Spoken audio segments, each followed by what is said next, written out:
আসসালামু আলাইকুম রহমতুল্লাহি ওবরকাতুহ।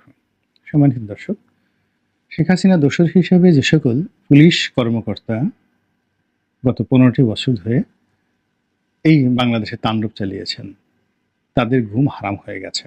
পুলিশের যারা লোকজন, এদের বেশিরভাগ গ্রেপ্তার আতঙ্কে ভুগছেন।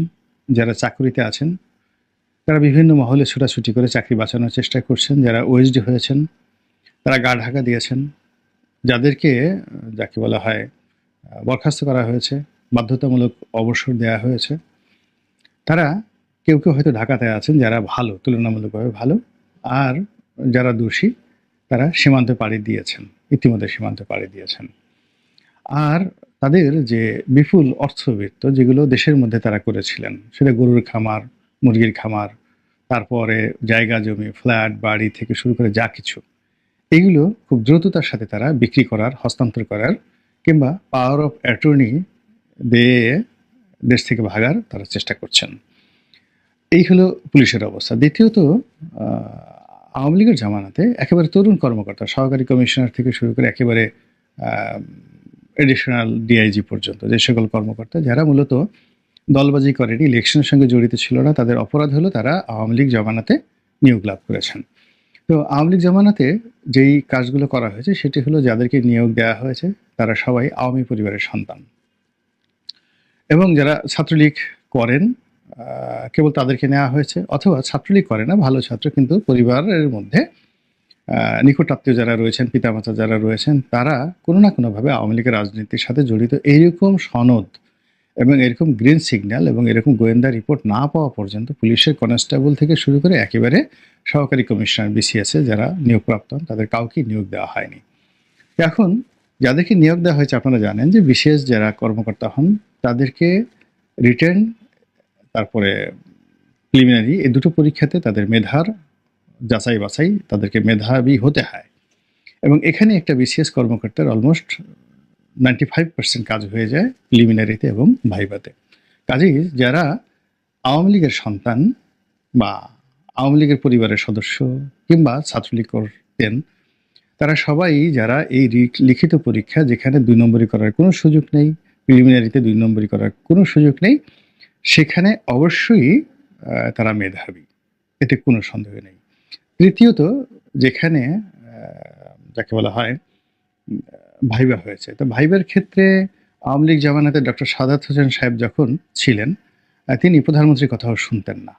ফলে ওই জমানাতে যে নিয়োগগুলো হয়েছে, যতই গোয়েন্দা রিপোর্ট থাকুক বা না থাকুক, কিন্তু ভাইবার ক্ষেত্রে একদম শতভাগ যাকে বলা হয় স্বচ্ছতার সঙ্গে ডক্টর সাদাত হোসেন এই কাজটি করেছেন। আর আমার জানা মতে পরবর্তীতে আরেকজন এসেছিলেন, জনাব ডক্টর মুসা, যিনি নির্বাচন কমিশনের সচিব ছিলেন, একটু কবি টাইপের, পাগলাটে টাইপের, পরে আবার আওয়ামী লীগের এমপিও হয়েছিলেন। তো এই ভদ্রলোকও যতদিন সেই পিএসসি চেয়ারম্যান ছিলেন ততদিন পর্যন্ত তিনি কারো কথা শুনেননি, কারো কথা টেলিফোনই ধরেননি। সবাই কথা বলেছে, চা খাইয়েছেন, মিটিং করেছেন, গল্পগুজব করেছেন, কোনো অসুবিধা নেই।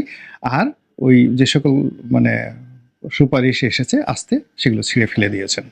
একেবারে আমি এটা বাস্তব দিতে পারি। এরপর অন্যান্য যারা ছিলেন পিএসসি চেয়ারম্যান, তাদের আমলে কী হয়েছে, সোহরাব সাহেবের আমলে কী হয়েছে, অন্য আমলে কী হয়েছে, আমি সেটা বলতে পারবো না। আমি ডক্টর সাদাত হোসেন এবং এই ডক্টর মুসা, এই দুজনের সম্পর্কে আমি ব্যক্তিগতভাবে জানি।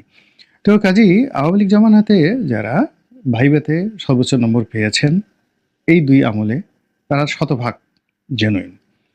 আর পরবর্তীতে অন্যান্য ক্ষেত্রে যদি ভাইভাতে সুপারিশ করা হয়ে থাকে, তো সেখানে আসলে খুবই অল্প, খুবই অল্প। এর কারণ হলো যে ছেলে বা যে মেয়ে প্রিলিমিনারিতে পাশ করেছে এবং রিটেনে রেকর্ড নম্বর পেয়েছে, তো সেখানে যদি ভাইভাতে তাকে সবচেয়ে কম নম্বরও দেওয়া হয়, তবু দেখা গেল তারা সে পাশ করে যাবে।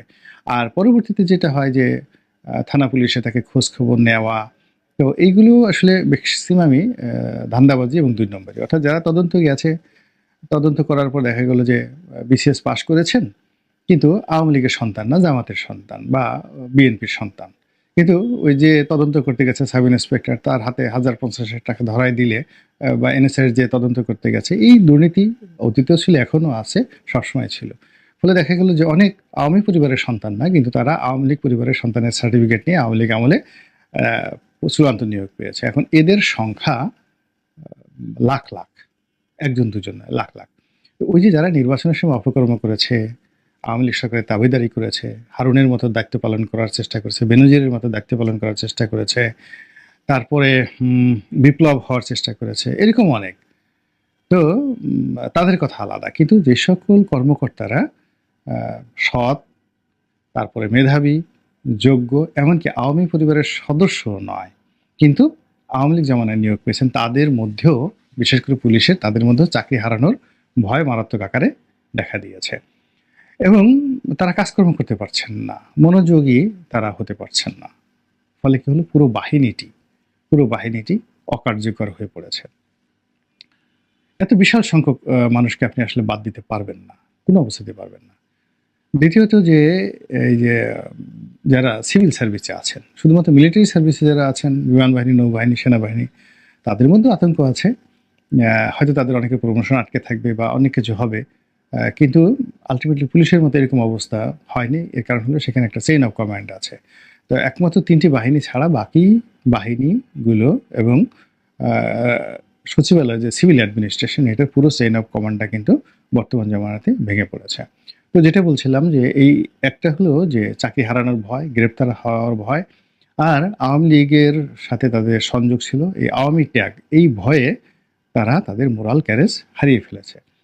ঘুম হয় না, তারপরে শেষে পারিবারিক অশান্তি, দাম্পত্যে অশান্তি, সব মিলিয়ে মানে শান্তি যদি না থাকে, একজন সরকারি চাকরিজীবী কয় টাকাই বা বেতন পান? ৫০, ৬০, ৭০, একজন সচিবের বেতন বোধহয় ৮০,০০০ টাকা। তো এখন আমাদের যে জীবনযাত্রা, একটা সচিবের ৮০,০০০ টাকা মানে বলতে গেলে কি হয় তার? কিছুই হয় না। কিন্তু তার জীবনযাত্রাতে গিয়ে দেখেন, হয়তো কোনো সচিব যারা দুর্নীতি করেন, হয়তো মাসেই ১,০০,০০,০০০ টাকা ইনকাম করেন। তো এখন এরকম মন খারাপ থাকলে তো আসলে ঘুষ খাওয়া যায় না। ঘুষ খাওয়ার জন্য আপনাকে খুব চালাক হতে হয়, মাথা ঠান্ডা রাখতে হয়, হাসিমুখে কথা বলতে হয়, কৌশল জানতে হয়, সাহস দেখাতে হয়। আপনি যেখানে নিজে গ্রেপ্তারে বা হাঁটু থরথর করে কাঁপছে, সেখানে আপনি এই কাজগুলো করবেন কি করে? অথবা আওয়ামী লীগের ধরুন একটা কনস্টেবল পদে ১০ লাখ টাকা ঘুষ নিয়ে যারা নিয়োগ লাভ করেছে, ২০, ২৫, ৫০ লাখ টাকা ঘুষ দিয়ে যারা সাব ইন্সপেক্টর হয়েছে, এখন এই সাব ইন্সপেক্টরদেরকে তো এই টাকা পরিশোধ করতে হবে, এই টাকা উসুল করতে হবে। এখন সেই টাকা উসুল করার জন্য সড়কে বা যেখানে তারা দায়িত্ব পালন করবে, তাদেরকে ঘুষ নেওয়ার জন্য সাহসী হতে হবে, পরিবেশ হতে হবে। এখন যে পরিবেশ, দেখা যাচ্ছে যে একটা হুন্ডাওয়ালাও সাব ইন্সপেক্টরকে পাত্তা দেয় না, বরং উল্টো সাব ইন্সপেক্টরের দিকে তেড়ে আসে। ফলে ঘুষ বন্ধ হয়ে গেছে। ফলে একজন সাব ইন্সপেক্টর যে বেতন পায়, সেই বেতন দিয়ে ঢাকা শহরে তার একটা মেসে থাকাও কিন্তু সম্ভব নয়। ফলে আপনি বোঝার চেষ্টা করুন যে কী রকম দুর্ঘটনা ঘটে যাচ্ছে। এর ফলে তো চুরি ডাকাতির হাজানি এগুলো সব বেড়ে যাচ্ছে। সিভিল সার্ভিসের একই অবস্থা, বেতনের কাঠামো তো সেম, সেখানেও ফাইল নড়ছে না, ঘুষ খাওয়া যাচ্ছে না। কোনো জায়গাতে দেখা যাচ্ছে যে কিছু নিয়োগে এই সময়টাতে তাড়াহুড়ো করে, যেমন দেখা গেল একটা প্রাইস পোস্টিং আছে, উদাহরণ হিসেবে ধরুন একটা কাস্টমসের কমিশনারের পদ। এখন কাস্টমসের কমিশনারের পদ অন্য সময় হলে সেটা হয়তো ১,০০,০০,০০০ টাকা ঘুষ দিয়ে কেউ গেছে, এই সময়টাতে সে হয়তো ১০,০০,০০,০০০ টাকা ঘুষ দিয়ে তাড়াতাড়ি সেখানে গেছে যে খুব দ্রুত টাকা উসুল করবে। এখন গিয়ে সেখানে দেখলো যে আমদানি হচ্ছে না, তারপরে সে সেখানে তার টাকা উসুল করার নাই। ফলে যে কটা ফাইল আসছে, আগে যেখানে 7% নেওয়া হতো, এখন সেখানে সে 25% দাবি করছে কথায় কথা। তো করার ফলে কি হচ্ছে, ফাইল আর নড়ছে না, কাজও হচ্ছে না, মানুষ ত্যক্ত বিরক্ত হয়ে যাচ্ছে এবং অনেক জায়গাতে মারামারির মতো অপ্রীতিকর ঘটনা ঘটছে এবং যেগুলোর ভিডিও ফুটেজ আপনারা কিন্তু ইতিমধ্যে দেখেছে এবং আগামীতে এগুলো আরও অনেক দেখতে পাবেন। একটা গুরুত্বপূর্ণ পদ, একটা প্রশাসক, আমি নাম বললাম না, স্থানীয় সরকারের একটা প্রশাসক পদ, সেখানে ৩০০ কোটি টাকার লেনদেন হয়েছে, এরকম একটা গুজব চারিদিকে ছড়িয়ে পড়েছে। তাহলে আরেকজন এটা শুনে বলল যে ও ৩০০ কোটি টাকা পেল কোথায়? ও তো অত টাকার মালিক না। তো আর সেটা শুনে আবার পাশের আরেকজন লোক বলল যে এর পিছনে অনেক সিন্ডিকেট থাকে।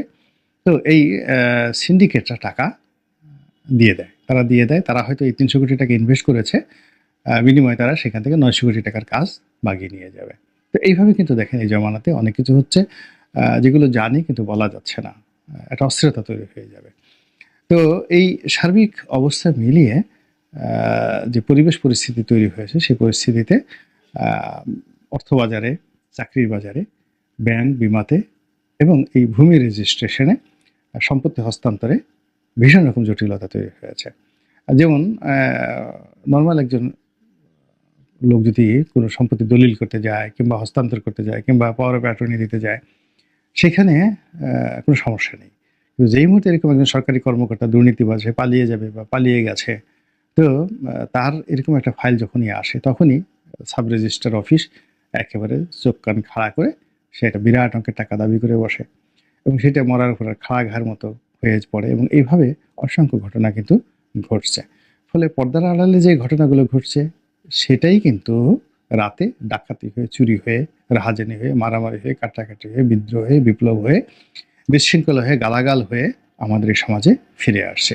ফলে যারা রাষ্ট্র চালাচ্ছেন তাদেরকে পর্দার আড়ালের এই খেলাধুলাগুলো, সমস্যাগুলো, অন্তর্নিহিত যে সিন্ডিকেশন রয়েছে সেগুলো, তার সঙ্গে সঙ্গে ন্যায় বিচার প্রতিষ্ঠা করার জন্য যে প্রজ্ঞা মেধা দরকার, সেগুলো প্রয়োগ না করলে আমরা খুব দ্রুত একটি ব্যর্থ রাষ্ট্রে পরিণত হতে যাচ্ছি। আল্লাহ আমাদের সবাইকে হেদায়েত দান করুন এবং হেফাজত করুন। আসসালামু আলাইকুম ওয়া রাহমাতুল্লাহি ওয়া বারাকাতুহু।